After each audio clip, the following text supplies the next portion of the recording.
Welcome to Ode to Games. My name's Logan Plant, joined today by Zach Ross. How's it going, Zach? Going pretty good. We got a lot of stuff to talk about. Yeah, there was a Nintendo Direct this week. We're going to get into all that.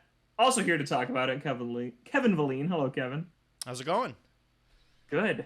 We've been waiting for a while. I think we all kind of knew September was the time we were going to get something. They've had a Direct in September like the last 5 years, so it was only a matter of time, and it's here, and it's no partner showcase nonsense like 2020 was full of. It was a full-sized 40-minute Direct. There's a lot to talk about there. We're also going to talk about Deathloop, because one of us on the panel is playing Deathloop, as It's you not who can't guess you'd who it is. expect. No, it's not. So we're going to get Well, to you that. could probably guess if you know who has what console. Probably. There's some hints. Yeah, maybe.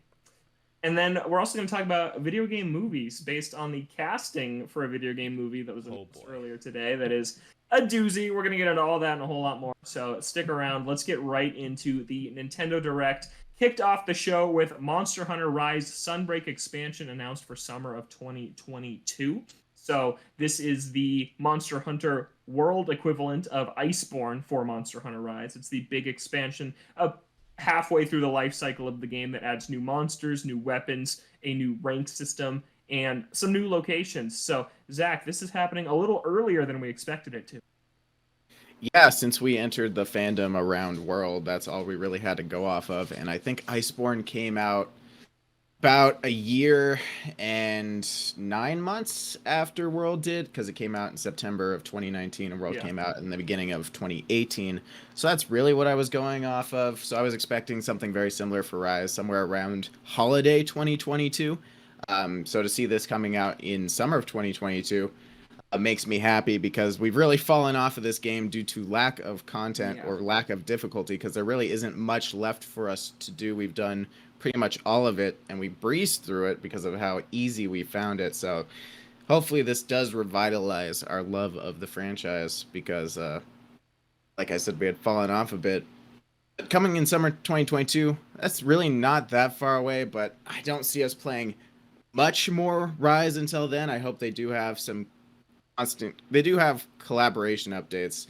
Nothing that's really brought us back in, but they have had some cool stuff, like some recent Mega Man collaborations, which were pretty cool. Yeah.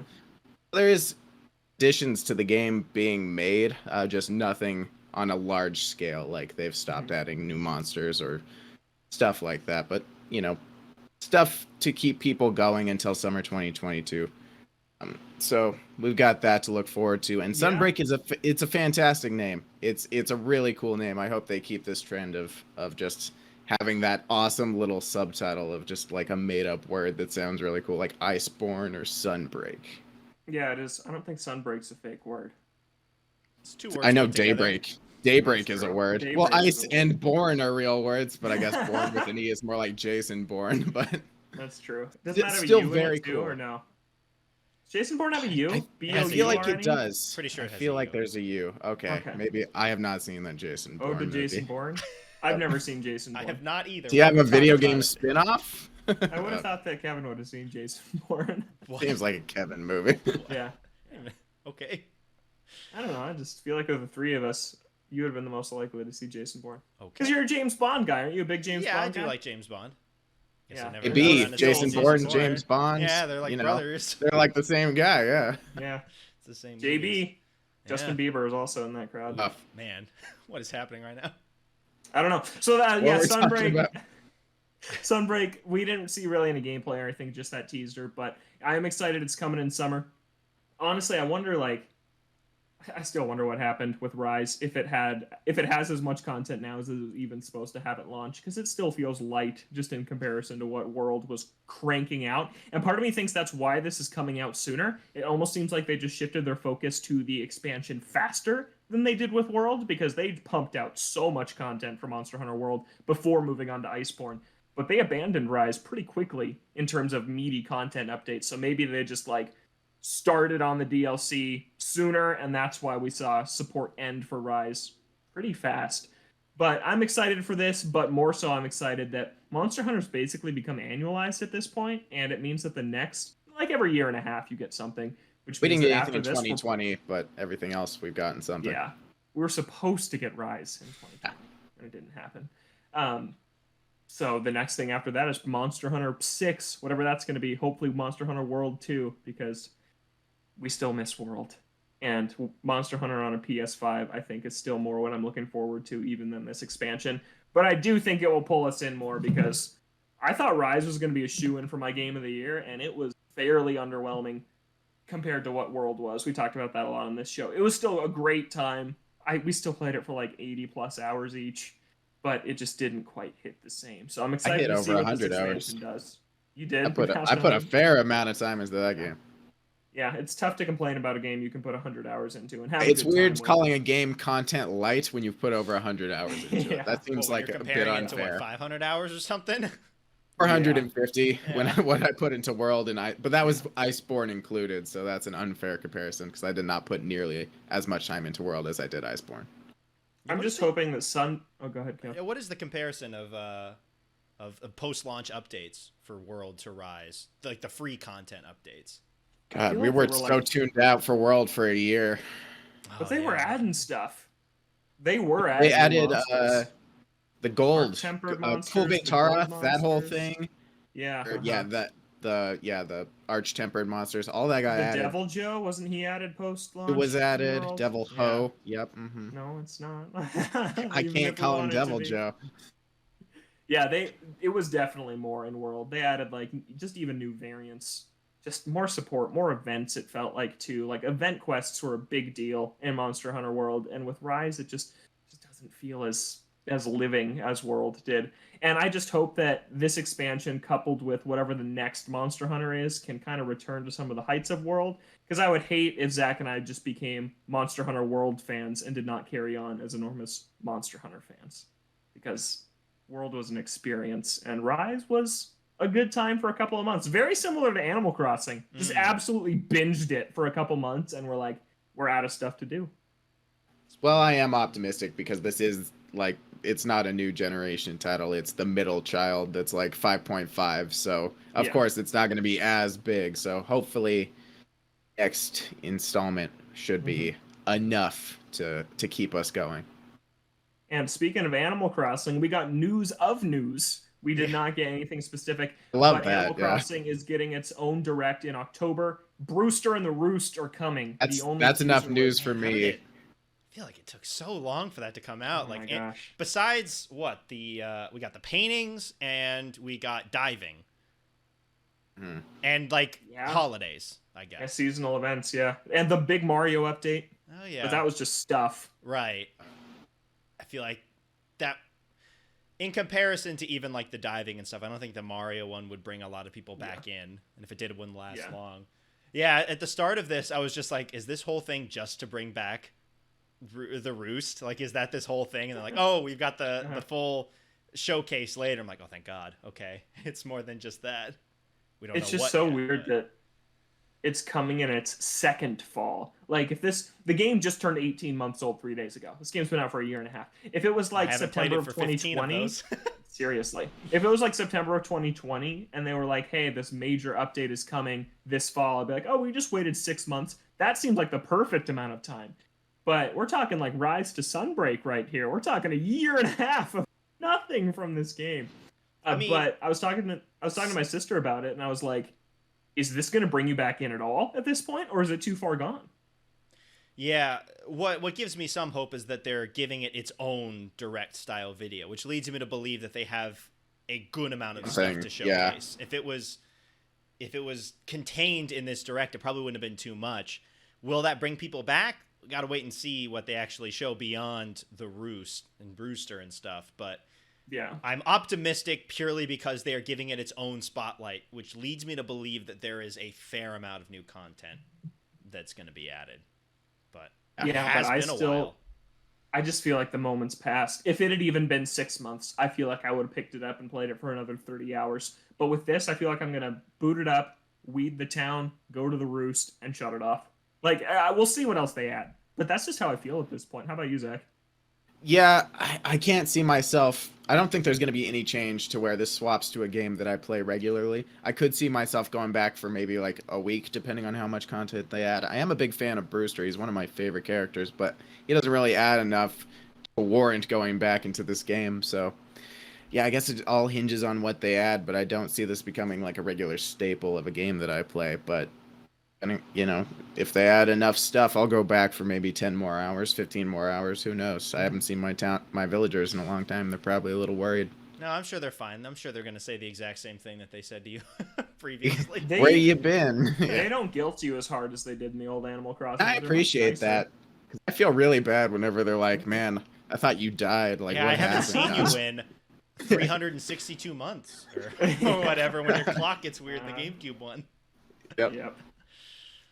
Yeah, so Animal Crossing update. Another announcement of a future announcement. We learned that October 5th, so that is less than 2 weeks away, the final, and they have made that very clear, the final Mr. Sakurai Presents is coming 7 a.m. Pacific time on October 5th to reveal the last character of Fighters Pass 2 for Super Smash Bros. Ultimate, and they say it will be the last presentation for the game. So this is it. They have made it so clear. 3 years? 3 years. 3 years is a great amount of... That's a long lifespan just for new content. I'm getting really sad. I was like legitimately nervous. I know a lot of people get nervous before Nintendo Directs because they're like hyped and want to know what's going to be. But I usually don't. But for this one, I was like legitimately nervous because I'm just like dreading when this thing's going to end because it's been so fun. It's been just so much fun the last 3 years waiting to see who's going to get added. Even before that, since March of 2018, 3.5 years, we've been getting consistent character reveals like once every 2 or 3 months. And it's been glorious because they're so much fun, and now it's ending, and it's just like, it's like Schrodinger's cat. Like right now, everyone ever is a possibility. And after 7:05 a.m. when we see who it is next week, that's it. It's over. Every possibility disappears except one person. And that wasn't always the case before. It was always like, oh, there's still 2 more. There's still 1 more. But now that's it. And it's kind of nerve-wracking, honestly. I'm a little surprised they didn't show it off in this trailer. Of all the ones to have as its own separate thing, I don't know. I feel like maybe they didn't want to have it take away from the other announcements that are in there, but yeah, I don't know. Yeah, it's a little interesting. I was interested with that too because I was like, it's either going to be today or it's going to be at the Game Awards in 2.5 months. Yeah, you'd think they make a bigger deal out of it instead of being like, go watch this other, like the Sakurai Presents thing. Like they've already had that after the showcases. I don't know. You'd think they want to make it a bigger deal for the last one rather than having to send people to a different thing. But, you know, people are still going to watch it. If you like closed the Direct with it today and then said the Sakurai Presents is in a week and a half, that's like what they usually do. Yeah. The Sakurai Presents usually isn't until like 2 weeks later. So not as many people are going to tune into the Sakurai Presents as did to this Nintendo Direct. So I agree that it's weird that maybe they wanted to give it its entire own spotlight. Like, this is it, we're celebrating this game, because basically this game's been in development for 10 years, because it started with Smash 4, and Ultimate is an extremely retweaked Smash 4. So it's like, maybe they want to, like, close the book on 10 years of development with its huge own event, but I still think it would have been cool if they announced who it was today. Yeah. Gotta wait a little while longer. Weird that in this Direct we got 2 other Directs announced. At least now we know exactly when it's gonna happen. So I was nervous because I didn't know if it was gonna happen. But now going into it, I think I'm gonna be less nervous because I know you got a date and a it's time. Absolutely. It'd be funny if they didn't announce it. They were just like, just kidding. But no, we definitely know. Yeah, we'll see. They say it's whoever one it's character. gonna My be. gut still says it's 2. I know that's asking for a lot. My gut still says it's going to be someone, and Waluigi is like a free Echo Fighter to Wario. Cool. Be cool with that, depending on who the other person was. I checked my Switch log before I got on the show. I have put 450 hours into Smash Ultimate. Jeez. Yeah, that's my Monster Hunter World time. That's true. Let's go. Yeah. So I'm excited for that. We'll be talking about that a lot, I think, in 2 weeks from now. 2 shows from now. That's the same day that Monkey Ball comes out, is the day of the last Oh Smash my reveal. God, that's going to be an emotional What day. if it's II? That'd be hilarious. Only new one. You What have if to it's pay one of an the extra random losers? $5. Oh my God. It's $10. You want the other skins? Pay $5 more. That could happen. What a day that's going to be. Yeah.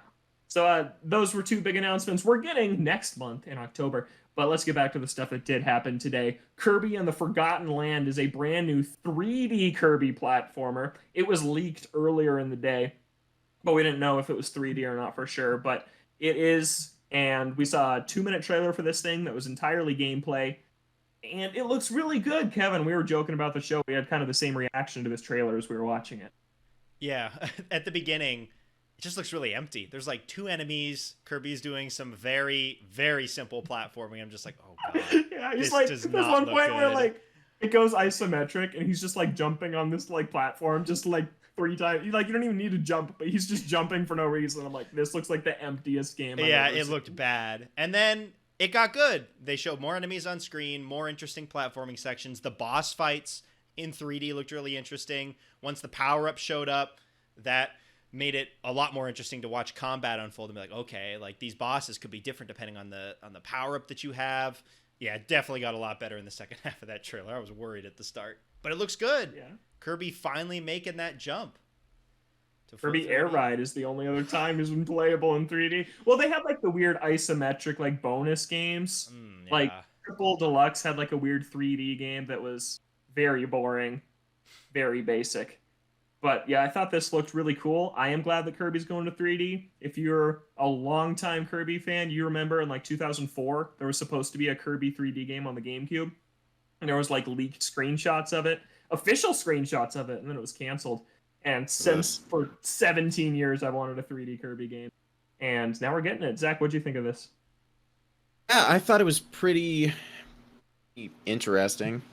Being a post-apocalyptic Japan setting, I thought that was weird. I don't know a lot about the Kirby franchise, so I don't know if it's set in like the real world, but I mean, 3D platformers are okay. That's what I figured. Dreamland. Yeah. Dreamland. Okay, cool. So this is a little weird. I'm not sure what's going on there, but yeah, it looked. I had the same feelings. Like it looked pretty barren right off the bat, but it did really pick it up near the end of the trailer. I am a big fan of the 3D platforming genre, so if I were ever to jump into the Kirby franchise, this might be a good time to do it. Hey, was there this? I just want to mention this before I forget. Was there a single mention of Shin Megami Tensei 5 in this direct? Yeah, I don't remember. It was in a. I believe it was in a sizzle reel. Okay. Was there a single mention of Advance Wars Reboot Camp? No. Why? No. It's like Nintendo's pumping the heck out of Metroid, which they showed more Dread. They want this game to sell, but why are they? It's like they don't want Advance Wars to die or to live again. They're like, it's dead. We're doing this to make the fans happy, but we're just gonna prove to you it doesn't sell and never make another one. It's like, why was this not in there? It's like a focus on games releasing this winter. That's Advance Wars. It's coming out in December, and they just didn't even talk about it. I thought that was crazy that it wasn't there. Yeah, Shin Megami Tensei as well. Yeah, I'm pretty sure it was just in a sizzle reel of some kind, or just like sandwiched in with some other games. When does that come out? November 5th. Okay. Like, or really early November. I think it's really early November. Yeah, it's coming up. You interested in that game, Kevin? What? You interested in that game? I've never played a Shin Megami Tensei game. Or they're hard. Yeah, and I heard that I mean, I know it's a remake of an older game, but Nocturne was pretty brutal. Yeah. So, yeah, I don't know. It'd probably be I wouldn't pick it up on launch, I don't think. But depending on reaction to it, I might keep my eye on it for later. It's going to be a lot to play. Hey, another game that I had some brutal experiences with, Bayonetta. We finally saw Bayonetta 3 today. Very topical from last week's news. Yeah, And it is not the same voice actress, by the way. Oh. It is a different voice actress playing Bayonetta, I'm pretty sure, from what I was reading on Twitter beforehand. Yeah. Mm-hmm. But people are already starting to present like timeline theories. I think this is actually a prequel to Bayonetta 1 and 2. But anyways, we don't really care about that. I thought the story in Bayonetta 1 was nonsensical. But Bayonetta 3 is coming, and nice to finally actually see this game, and I thought it looked really good. I thought just the action looked cool, the set pieces looked crazy. Like was it like a train, like on this path that was like creating itself in the air? It just looked bonkers. I bet people who have been waiting for this were pretty happy with the reveal today. Yeah, looked good. Looked like more Bayonetta. And it's after just not knowing where this game was and Platinum just being like, Nintendo's got to wait to show it. It was nice to finally see it shown off. Seeing the dog, that was an Astral Chain. Yeah, I don't know if that's a Platinum. That is Astral Chain, right? Not just a Platinum thing. I think it's just Astral Chain. Yeah. For a second, I was like, "This is Bayonetta, right?" And then I saw the dog. I'm like, "Is this Astral Chain?" And then it was Bayonetta. I'm like, oh, okay. I was just getting whiplash going back and forth. Yeah. And then that looked like Dante from like DMC at the end. Did anyone else think that? I thought it looked like Dante, the little silhouette Which guy at guy? the very end of the Featuring Dante from no. Devil May Cry. I thought that was like Jean or whatever her name is.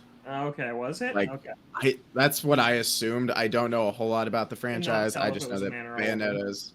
I think it was a woman. Okay. Yeah, it did actually kind of look like Dante now that you say something. Yeah, I was like, are they crossing over like they've always wanted to? Because that would be nice. And if so, why didn't they make a big deal out of that? But also, it took a really long time for 2022 to show up on the screen, and I'm like, are they not giving a date? Are they not showing a window? But they did. And then they had the scene where he like it got slashed, and I'm like, are they changing that or something? 2025. And I was like, oh, okay, cool. That's nice. 2022, then to 2028. Yeah. Oh no. Yeah. We also got another look at Splatoon 3. They revealed the single-player campaign, which looked a lot like the Octo expansion to me, which I've said is the best single-player Splatoon's ever been. Those single-player campaigns are more messed up than you'd think they would be based on like how cutesy Splatoon is, but they're pretty dark and twisted and apocalyptic, so I thought that looked cool. It was nice to see the game in action, and they also just said 2022 for that game as well. Kev, any thoughts on Splatoon? Probably not going to be playing it on launch. I got Splatoon 2. That's true. Yeah, looks good. I feel like I want to play through the story campaigns before I got into this. Are they all like connected to each other? Pretty. Did say Return of Mammals, which makes me think they are connected. I'm not really sure what that means. No, that's like humans. They've never been. I think it's like the Return of Humans is what they mean, because Splatoon takes place in a far future Earth after an environmental catastrophe because of like climate change. And so I think that means that, and then these squids rose to be like the dominant species on the planet. But I think that means like humans are coming back. Making a big return. Let's go. Human race. All right, let's go. Destroy the planet again. They're fairly connected. I mean, you can skip one since you don't have it and it's on Wii U. But 2, the Octo expansion, and this one all look decently connected. And they're good. Yeah. They're all good. So, yeah, the Splatoon 1 campaign was mediocre, but the 2 campaign and Octo expansion are really fun. Yeah. So, yeah, I love Splatoon. To go back and play the campaign, at least for Splatoon 2, I got partway through and then just stopped. I still think it's a little weird that we are getting another Splatoon on the same console. Yeah, I feel like that's going to not necessarily turn some people off, but like me, for example, I've got Splatoon 2, and I'm just like, is there going to be enough to warrant me going back for another round on the same console? I don't know. Mm-hmm. How about you, Zach? Are you gonna give the Splatoon franchise a try with 3? If it is gonna be on Switch, I can't imagine I would start with 3. I'd probably start with 2 because I know we've been talking about wanting to. You've wanted me to get into it in the past. Yeah. I did play a little bit, like a few rounds of Splatoon 1 on Wii U. Enjoyed the paint roller. I'm a big paint roller guy. Yeah, I mean, the series has always been in the back of my mind. Definitely not the time to get into it right now because of how much is going on in terms of the amount of stuff to play. But if it ever slows down to a slow Splatoon level, man, games coming out would have to slow down pretty tremendously for me to pick up Splatoon, but it could happen. I wish Nintendo had something like a PS Plus free games, because what if like 2 months before Splatoon 3 they just said, hey, Splatoon 2's free? And then a ton of people try it and then pick up. Would be the best case scenario for me to play it, like if it was just handed to me on a silver platter. Yeah. But they won't do that. I wonder how cheap Splatoon 2 will get after Splatoon 3 comes out. Probably won't. Like, is it just going to plummet in price, or is it going to be $50? The cynical side of me says it still won't drop below 40. Ever. Yeah. Or it'll just get like fully discontinued. Like the physical version getting discontinued, and then the digital version's still 60 or something. Yeah, but I'm really excited. I mean, I'm a hardcore Splatoon guy. I've put like over 100 hours into both 1 and 2, so I'm super excited for 3. Saw some of the same maps returning again. I also saw a couple new maps. Some new special weapons were in there too, like this guy like ziplining around on, like basically using like a wire bug, it looked like, but of ink. So that was pretty cool. Yeah, that did look cool. I just always have a ton of new I don't know if this is a new feature, but they were like painting like billboards and walls. Is that something you've been able to do in the past other than the floor?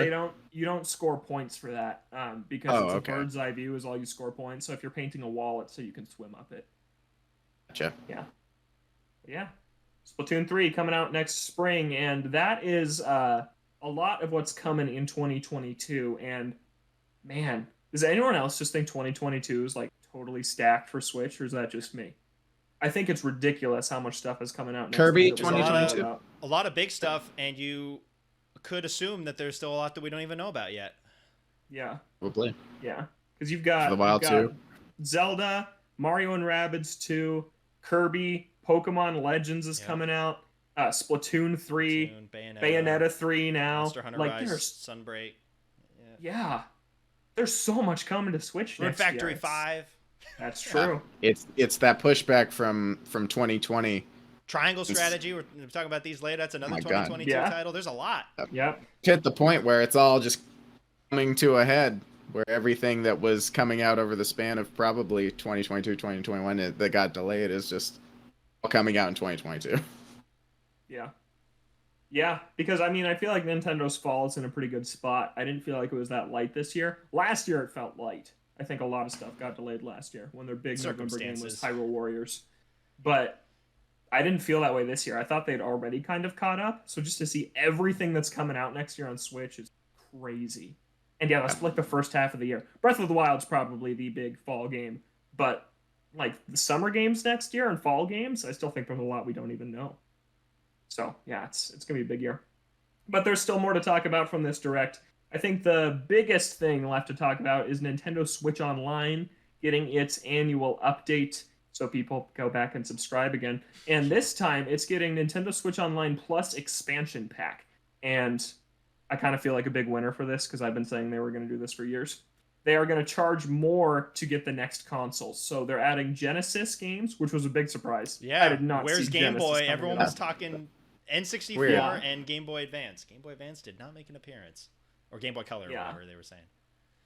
It was Game Boy, just straight up Game Boy that we were hearing about. And we're also getting in Nintendo 64 games. Those are coming sometime next month. I don't think we know yet how much the expanded price is going to be. They said they were going to announce that at a later date. Which makes me nervous. A year. I'm going to say it's 10 more a year. It's actually not that bad. That's my guess. Switch Online's already so cheap. Yeah. I would probably throw $10 at it to play some of these N64 games, honestly. There's a lot. I never had a 64, so this is my best opportunity to play all those games, and I'd be more than happy to. They have local and online multiplayer, which is really cool. Glad to see the online multiplayer. Like, we can play like Mario Kart 64 online together. That's super cool. Like, I want to do that. I want to play some of these things online. They're also having a wireless controller for an N64 and Genesis for $49.99 each. I think they're going to do the same thing with the NES controllers. You can plug them onto the side of the console. Have two N64 controllers on either side. I think the weirdest part of all of this is that there's going to be an official Nintendo published Sega Genesis controller on store shelves. Yeah, that's weird. Genesis really caught me off guard. Yeah, same. Specs on there. Like, there's all these Nintendo consoles that aren't there. Pennsylvania Bloodlines is on Genesis. Hey, put a whole console on there. Especially because it sucks. Sega always does their Genesis collections too. So, yeah. Weird that they double dip. It sucks because I feel like we're so long away from GameCube. I don't know if we're going to get there. And that's what I want is GameCube. Switch? I don't know. Because they could still throw out Game Boy and Game Boy Advance. Love that. And like... Yeah, that's the big one I'm waiting for. Sega Dreamcast. Or something like that. Like, who knows? But yeah, just the list of games here real quick. I'll at launch for N64, it's Super Mario 64, Mario Kart 64, Star Fox 64, Yoshi's Story, Ocarina of Time, Winback Covert Operations, which is a deep cut, Dr. Mario 64, Sin and Punishment, and Mario Tennis 64. They also teased Banjo-Kazooie, Pokemon Snap, Majora's Mask, Kirby 64, Mario Golf, Paper Mario, that's a big one, Woo! And F-Zero X, which I'm excited. Don't have to bust out my Wii U to play F-Zero X. And then, I'm not going to read the Genesis, because I don't think we care as much. But I think that's a pretty solid starting lineup of N64 games. Absolutely. I groaned a little bit when I saw Super Mario 64, knowing that it's not available in the other collection anymore. Yeah. I was like, oh my god. Yeah. That's why they needed to pull really this. weird. Because they wanted to do it as part of this and be like, oh, it's crazy. You can only get it through N64.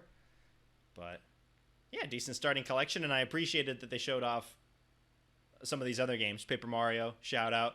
Those original games do not get re-released all too often. So yeah, nice to see them get some sort of love in the future. But yeah, I'm excited. Banjo's a big deal coming back to a Nintendo console. Like that's on Rare Replay. It's on Xbox Game Pass. So to see that actually be on a Nintendo console again is pretty cool.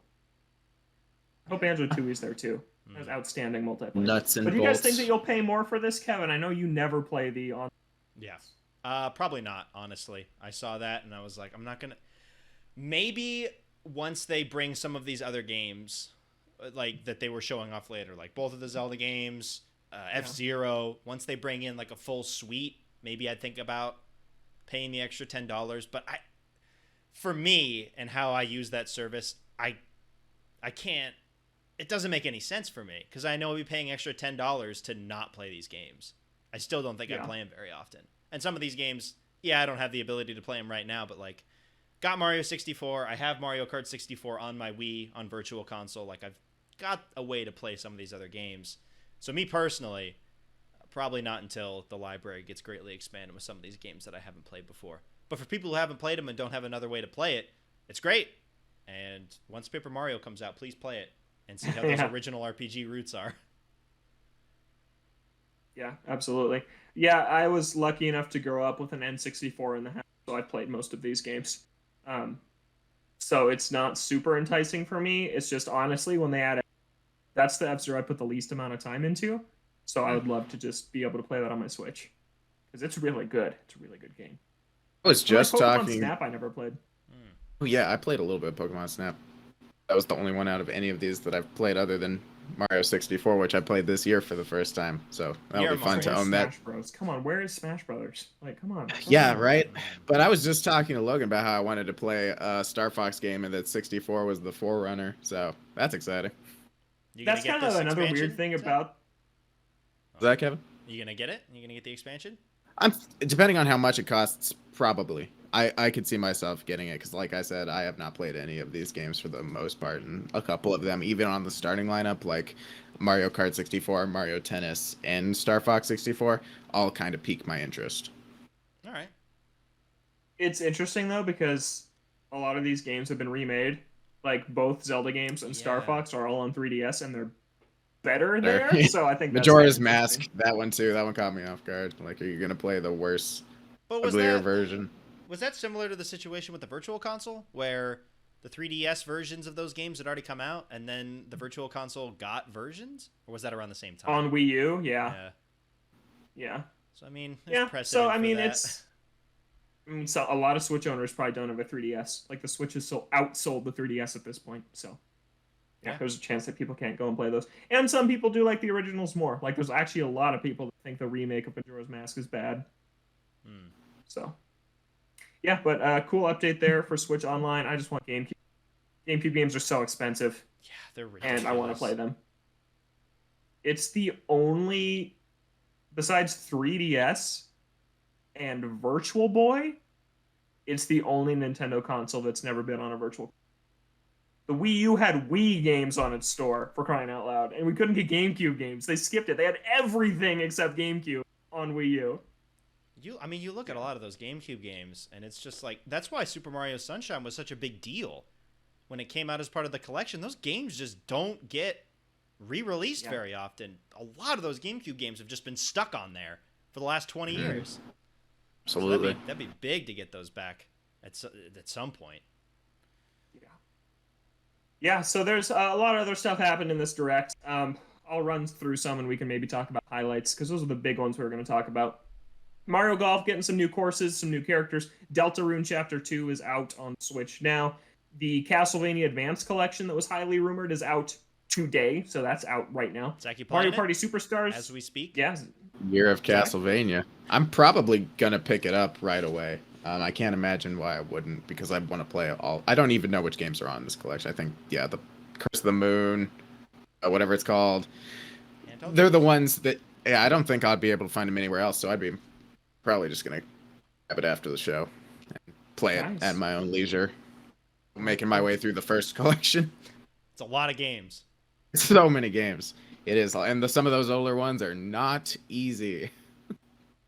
And I know that some of them were impossible to see on the old GBA screen. That was a big complaint about them at the time. So to be able to play them on a new console, I think is going to be a lot better for this. Castlevania Advance looks terrible. It looks so bad. Yeah. Mario Party Superstars got a new trailer with its new stages. That's coming this month.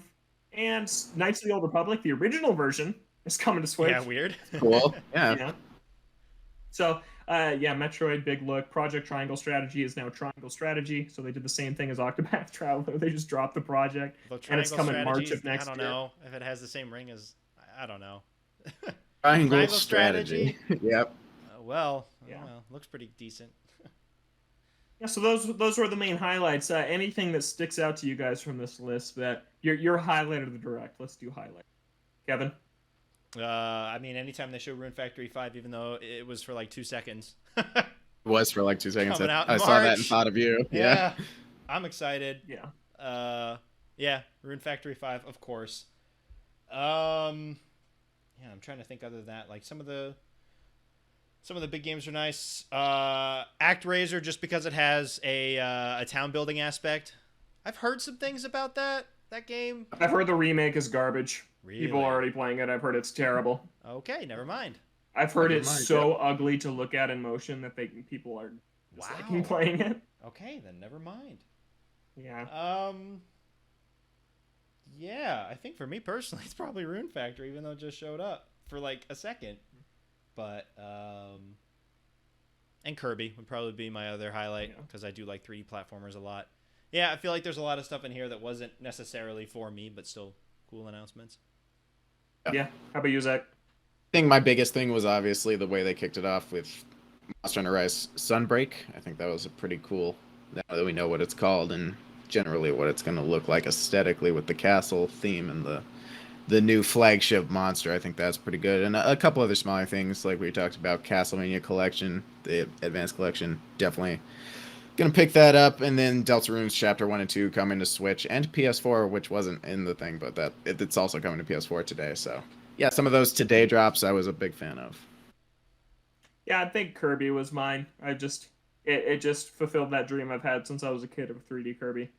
So I'm excited to see if it's any good. And then Splatoon 3, like, nothing blew me away in that trailer, but just to see it again and be reminded that's coming next year, I'm excited for that.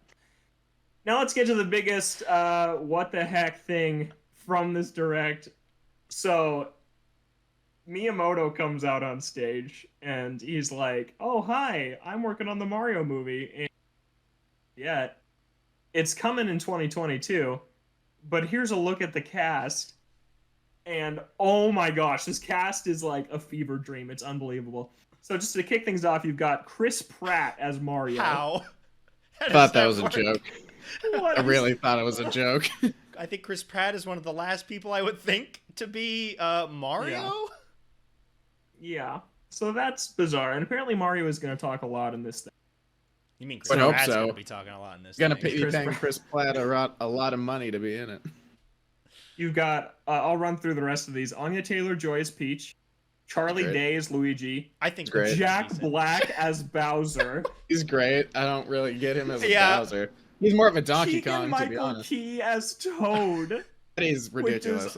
Is Keegan-Michael Key and do the like the really like guttural like Could Toad noises? Yeah. Seth Rogen as Donkey Kong. That one I like. I'm a fan of that. I don't understand. I can see that one a little bit. Really can't. Yeah. And then you've got Fred Armisen as Cranky Kong, Kevin Michael Richards, Kamek, which is like, is Kamek a boy or a girl? Kamek's a boy. I always assumed. I always thought Kamek was a female. Then you've got Sebastian Maniscalco. I don't know who that is. I might have butchered that name. As Spike, which is Zach's boy from Mario Tennis Aces. Yeah, it was good to see some Spike representation, although I don't know who the voice actor is. And then Charles Martinet is going to have surprise cameos. Is he just going to take over Mario's lines for like a second from Chris Pratt? He's going to do all the sound effects for Mario, not the voice acting. So Jack Black as Bowser, I think, is hilarious. And I think that Seth Rogen is DK. I'm a fan of that one. But Chris Pratt as Mario is like I don't even know what that is. And do an Italian accent. I hope so. What's he gonna sound like? He's Italian. I can't even picture that. So good. Yeah, it's unreal. I could also see Charlie Day as Luigi. Again, like the Italian thing doesn't really work, but in terms of like their mannerisms and how like like Luigi's kind of like he's like skittish or something. Yeah, skittish. Charlie Day kind of plays that. A live action Luigi, sure. I don't know if his voice is on the money for that one, but we'll find out. What is Chris Pratt if Charlie Day isn't? Exactly, that's what I'm saying. Charlie Day is probably as close as they came. So I'm a big fan of Anya Taylor-Joy as Peach. You have Charles Martinet, who can voice half the cast already. Exactly, just pay this man a lot of money. But we have to get the star power. If you can't put on the poster that Chris Pratt is Mario, no one's gonna go and see this movie. Yeah. It's gonna be so weird.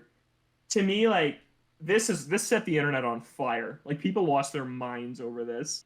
And I was in a group, I was in a Google call of like 10 people just losing their minds during this announcement. Like Chris Pratt, it was like just stunned silence. Like what even is this announcement right Such now? a super serious headshot in like black and white. and there's like Chris Pratt as Mario. Like, what? Yeah, it's unreal. So I am just morbidly curious about this movie now. Apparently coming out next year. End of next year. End of next year. Yeah. I think the internet described it best as this looks like a meme post of what the cast would be, but it's real. Yeah. This isn't a meme. This is actually what it's gonna be. But that is a 40-minute breakdown of the 40-minute Nintendo Direct. Yeah. There you go. Right on time. Yeah. Oh my god. Yeah. A Mario movie. Oh god. I'm excited. What is that gonna be? My creators of Despicable Me. Minions. There's I a like minion Despicable in it. Me. I like the first good movie. movie. Yeah. Never much of the second. Never saw after that.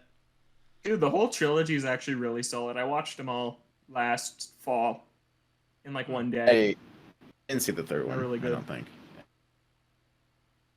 Now they're working on this with Chris Pratt. Should we talk about a new game, Kev? Yeah, we can. Zach, how's Deathloop? Oh god, it's great. I'm really loving it so far. So, anyways, Logan, you're playing Deathloop. Zach's dying over here. First, what made you decide to pick it up? What was the call on getting Deathloop before Zach? For Kenna, yeah. Yeah, so last week we promised you Kena Bridge of Spirits impressions. Instead, we're bringing you Deathloop impressions because I decided to change. I kind of switched horses on which I was going to pick up at launch just because the Deathloop reviews sounded so intriguing for things I like. Time loops, most specifically. I am obsessed with time loops in fiction. I love movies, TV shows, games that deal with them. So I was just super intrigued by this one because it just does a lot of really cool things with it.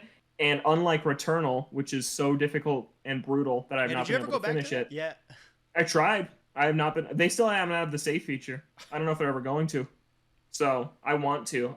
When I have like a weekend where I'm doing nothing, I might just want to hop back into that game. But Deathloop is not a roguelike, which is what really kind of sold me on it. It is a time loop where you have to start over each day and repeat the same day over and over, but it is not a roguelike. And that is just super. That's what sold me. So I'm still only in the first loop because it is really neat how it works. These 4 different time periods that the loop takes place in. You've got morning, noon, afternoon, and night. And time only passes when you leave the area to go explore a different area. And there's 4 areas on the island. And you can take as much time as you want in each area and time won't pass. So it's not like Majora's Mask where there's a bunch of pressure on you to explore and go to the next area. Once you enter an area, you're basically saying, I'm spending the morning here, and the morning will last as long as you want it to. So that is super cool. I really like how it's that time loop, but with no pressure.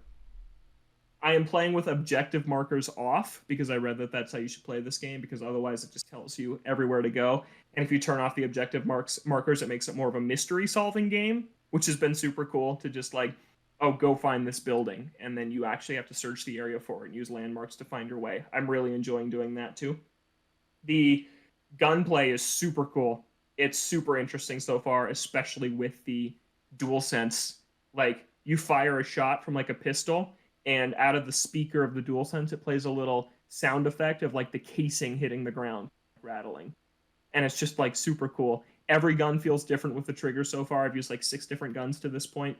It's really fast once you get into combat, and there's no stealth required like there is in Dishonored, which was always a big turnoff of Dishonored.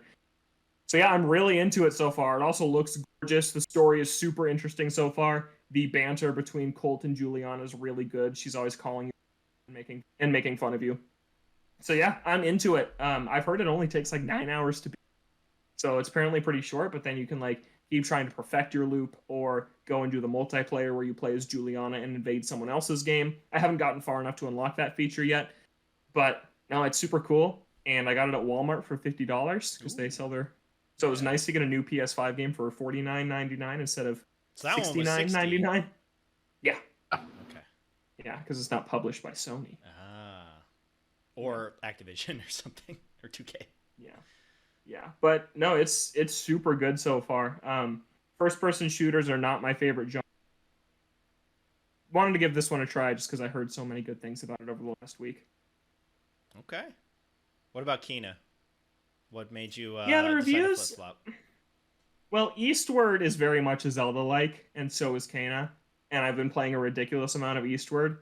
And just from some of the reviews I read about Kena, I'm like, I don't think it's going to be scratch the Zelda itch in the way I want it to. I think I might walk away a little underwhelmed from it.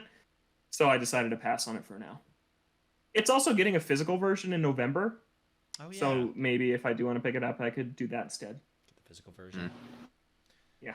So, Zach, are you going to be playing Logan's copy of Deathloop?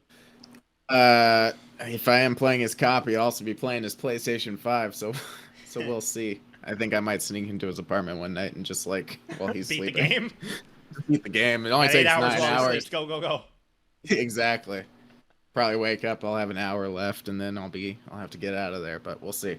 I am dying to play it. I am literally dying to play it, but I do not have a PS5, and I do not see them go in stock very often. So, who knows? Maybe I'll wait a year to play it on Xbox. It's probably not the case. I'm sure I'll find a way to play it. I'll bum someone's copy.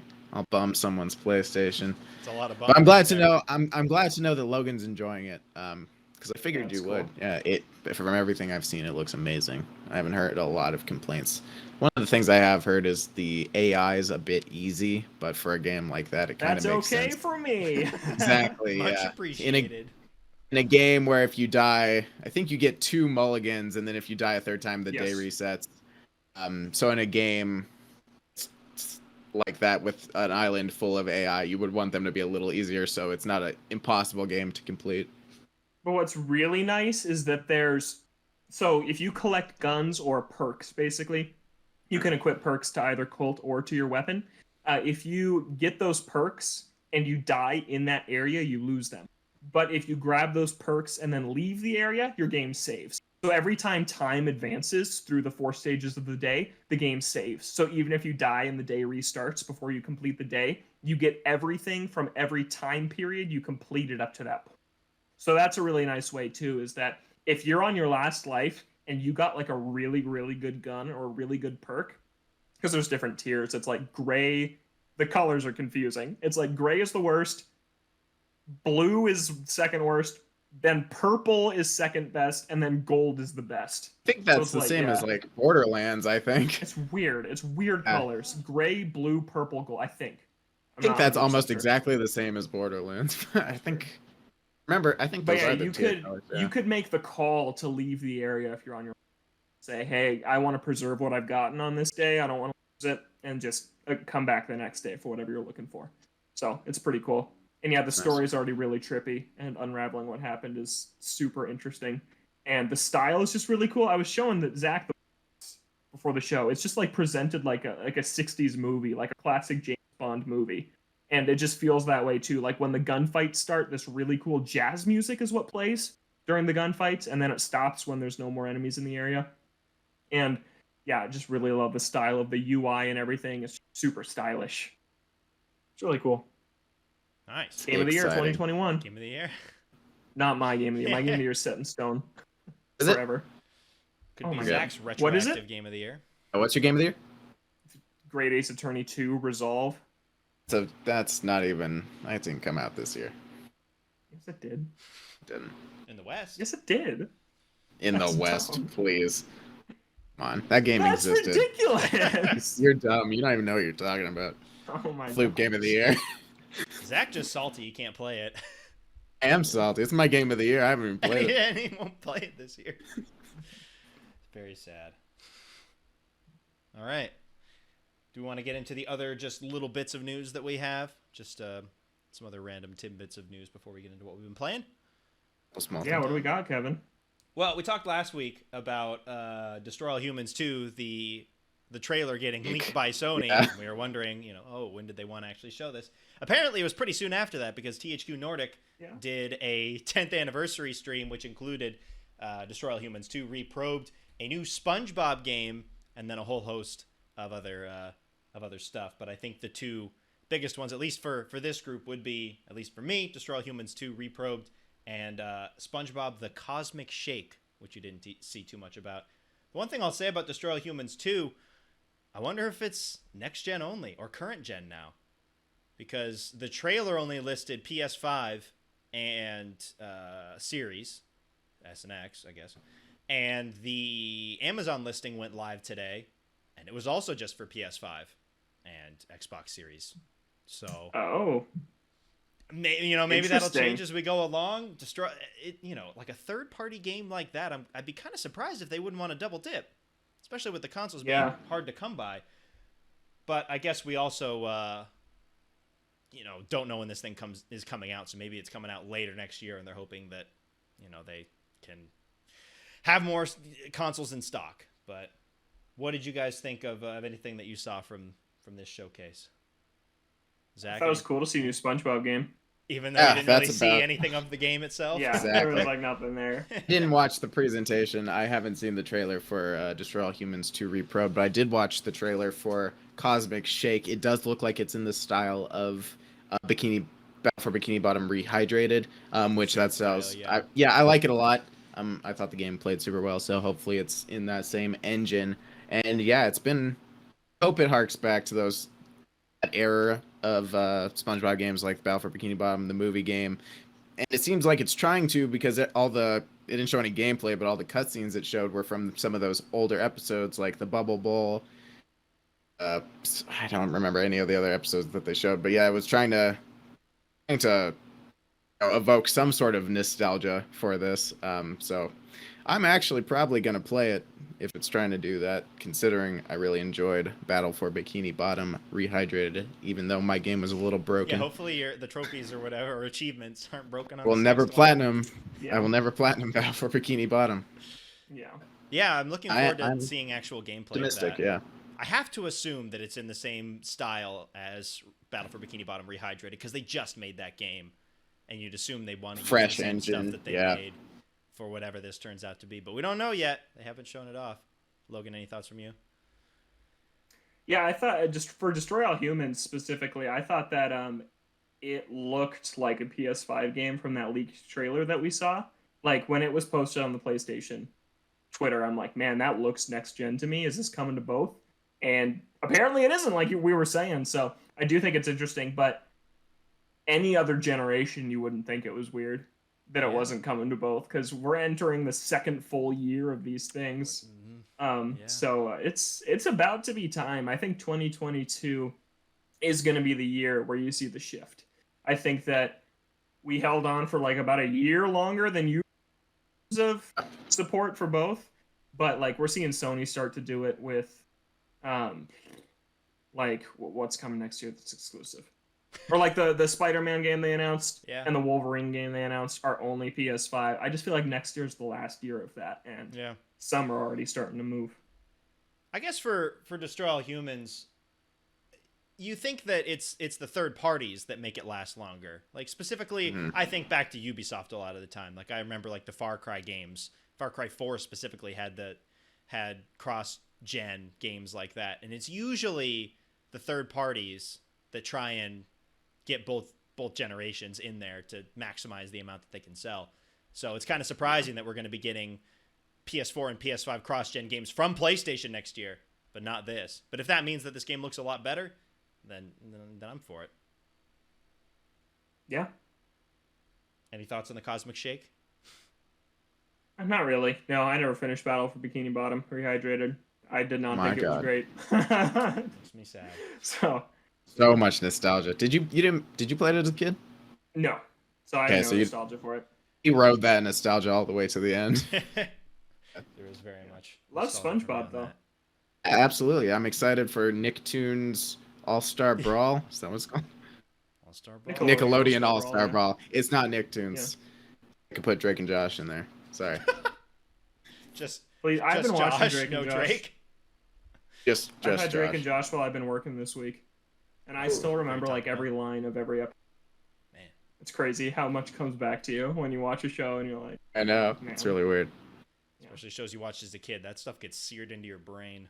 Yeah, absolutely. Like the amount of times that you would watch it as a kid, like specific episodes and stuff.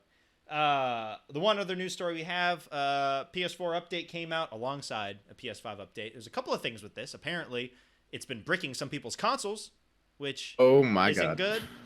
But also, apparently, it fixes that CMOS battery problem that we were talking about a while back, that the concern was that when the battery dies and you can't replace it, then the console can't register to the servers and won't allow you to play both digital or physical PS4 games. But now with this update, that is seemingly solved. So that's great. Yeah. Yeah, I don't think there's much to add here. It's just really good that they did fix that, because that was going to be a big problem. Yeah, and I was kind of worried. Like, I was wondering if Sony would actually care about it. You know, it's one of those things where it's nice that they did, but I could have also seen them just be like, well, just upgrade to PS5 or something. I appreciated that they actually took the time to fix that problem and ensured that, besides, if the update doesn't brick your console first, hopefully that's not a very widespread problem, the battery won't brick your console in the years down the line. So, yeah, good that that Sony addressed that in the latest update for the PS4. And that's all that we have for news. I'm going to toss it over to Zach for what we've been playing this week. I'll do it for the news this week. We had a lot to talk about, but we'll move on to even more. We've played a lot this week. I know I haven't. I'm sure Kevin has. He loves Xenoblade. It's done. Are you still playing Xenoblade? It's done. All right, done. never mind. Yeah. And tell us about Xenoblade. Future Connected is finished. I went back and did one other more storyline quest in the base game. So as of now, I'm basically done with the original Xenoblade Chronicles. I enjoyed my time with Future Connected. I like the new ideas that it brought to the table. I like the new map that it had. I kind of wish the story used some more of the main cast. It's basically just Shulk and Melia, and then a couple of other new characters in. So it's basically just Melia's story. Rex is not in it. Love Rex. See Rex in it at all. But I did appreciate that it basically wrapped up Melia's story, and you saw some of the characters at the very end. Yeah, it was a good time. It's a nice little capper on the rest of the game, and I appreciated that it was added, because they could have just as easily brought Xenoblade Chronicles to Switch and not added anything new. So for them to add a new 10 to 15 hour side campaign with a decent story to wrap up some of the characters' storylines, it was quite nice. So that was. I'm surprised we didn't see Xenoblade 3 today. Yeah. That was one of your predictions. It's been heavily rumored for a while now, but maybe it's one of the games that'll be coming in the second half of 2022 that we don't know yet. Did Xenoblade 2 come out? 2017 end of the year. Oh, okay. It didn't feel like that long ago, but all right. Been out for a while. I guess so. Repeating 2017 and 2022. For real, though. A 5-year cycle. And then, other than that, playing Great Ace Attorney. As of today, let's go. Lost Judgment is out. So my plan is to finish the final case of the Great Ace Attorney, the first game, then go to Lost Judgment, play that, and then be able to come back and start up the second game of the Great Ace Attorney after Lost Judgment is done. But yeah, I'm still enjoying my time with Great Ace Attorney. Cases aren't like super blowing me away, but I like the cast of characters. and you can start to see some of the like seeds being sown for an overarching storyline that I'm sure gets ramped up in the second game. But yeah, it's a good time. And nice. That's it? All I've been playing. All right, Logan, Eastward, loving it. Lots and lots of Eastward. I having a rough experience since I'm guiding it. I'm not a fan. It just slows you down so much. Mm-hmm. And I'm very torn on this game. It's one of the chattiest games I've ever played. They never stop talking. But sometimes for guide purposes, I don't mind it because it's like, sweet, this half hour of gameplay, I don't have to write anything because you're just watching it, and that's really nice. But the story is good. There's just so much of it. And then the gameplay is pretty simple and pretty mediocre, honestly. Like, they try to have these Zelda-like dungeons, but like, Zach, you've played some 2D Zeldas, you've played A Link to the Past, those dungeons are really good. There's multiple paths you can go. You can have like 3 keys in your pocket at one time and not them. And it's this puzzle you're solving. In Eastward, every dungeon is extremely linear, and it's more like you're moving from room to room, and each room has a self-contained puzzle, which is fine, but then the puzzles aren't that hard. And so it's just like, it's kind of mind-numbing a little going into these dungeons, to the point where I actually prefer the like slice of life things that happen outside of the dungeons. I do think the story's good. I think that the art is awesome and the music is great, but just the gameplay, I'm just really tired of it at this point. And I do also have to collect everything and look at every corner and try to find everything, since I'm trying to write a guide that has everything in it. But I'm thinking, is this, even if I was just playing it normally, I think the gameplay is boring. I think that the dungeons are just not complex, and it's honestly a problem with so many of these games that try to be like Zelda, is that none of them are very good, because none of them have the dungeon design down, and that's what makes or breaks it. And just the dungeons are just not good. So I don't know if I recommend it at this point. I think I need to see how the story wraps up to know if I would recommend that people play this, because it is a really gorgeous game with some really nice characters, but it just doesn't have the gameplay to support it. And at the end of the day, gameplay is more to me than story is. So yeah, so I feel story all the way. Story all the way. Gameplay. I don't even care. Say it. Watch a movie. Some games, it's kind of like you are. That's true. A little bit. Yeah. I'm also, the game crashes sometimes. Really good, but it has nice audio. It's good. Okay. So, also playing more WarioWare. Forgot to put that on our sheet, but I'm always playing WarioWare, and I still love it. I think it's my number 2 game this year already. I'm really in love with it. I did more of the new weekly challenges. I've been getting into some Twitter competitions with some people that I used to write with in Nintendo Wire, and we're competing back and forth trying to top each other's scores, which is a really good time because we're both in like the top 4% in the world, trying to just get these impossibly high scores in the WarioWare challenges. And so that's just a really, really good time. I think I'm going to play WarioWare every week until they stop adding new challenges. One of the achievements you have to get is like play 100 Wario challenges, and there's only one a week. So you got to play for 2 years to get that achievement. Week? Oh my god! Yeah, every week for 2 years to get that achievement, which is crazy. And you not replay the challenge? Well, yeah. I don't know. Does it count? Does replaying the challenge count? Because I know if you can go in and attempt the challenge multiple times. No, does it count every attempt? It's like get a medal in 100 Wario challenges, and you get the medal week. Oh my god! So it's like, yeah, that's crazy. It's ridiculous. Yeah, but it's super fun to like. I look forward to like. I think it's Tuesday nights when the shift happens. So it's like I know Tuesday night I can check out the new Wario. Yeah, it's a great game. It's my favorite WarioWare for sure at this point. All right. Awesome. Which is awesome. I didn't expect that. I've played with you. I've absolutely loved, and I've never played a WarioWare, so this is my introduction to the series, and it's just been an amazing time, especially with just the local co-op with the mini games competing, like the one where you have to prove that you did the most in each micro game. That is I love that one. Absolutely fantastic. So always a lot of fun playing WarioWare. Is that it? That's probably a lot for you. You put a lot of time into Eastward. Yep, Deathloop, Eastward, Wario. That's more than we can ask for. Yeah. As for me, I've been trucking on with the couple games I've run out of time. I cannot play Judgment on launch. I failed my mission of beating What's things. in the way?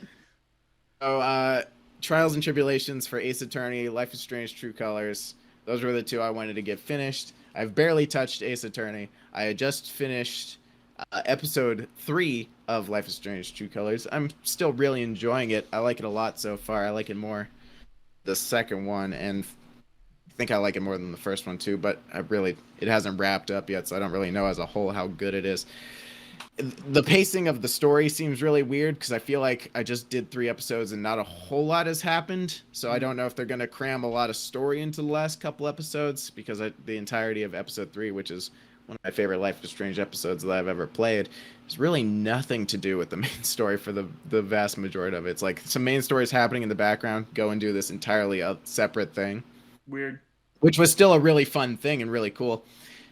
It just seemed a bit out of place, but I really like the way that it visualizes her powers, because the first couple games the powers were just kind of like, they'd happen and you could see them happening, but it wasn't really visually that entertaining. Like the way that they visualize her empathy is that when someone's feeling really powerful emotion and she absorbs that feeling, you can see how they see the world through that emotion. So when someone feeling a lot of joy, they were doing like a LARP, a live action role play, and someone who was doing it was feeling so much joy from it that when she absorbed that joy, she actually saw it as a fantasy world, like that she was seeing through their eyes. So they've taken a lot of great opportunities to actually visualize her power to make this game look That's interesting. Cool.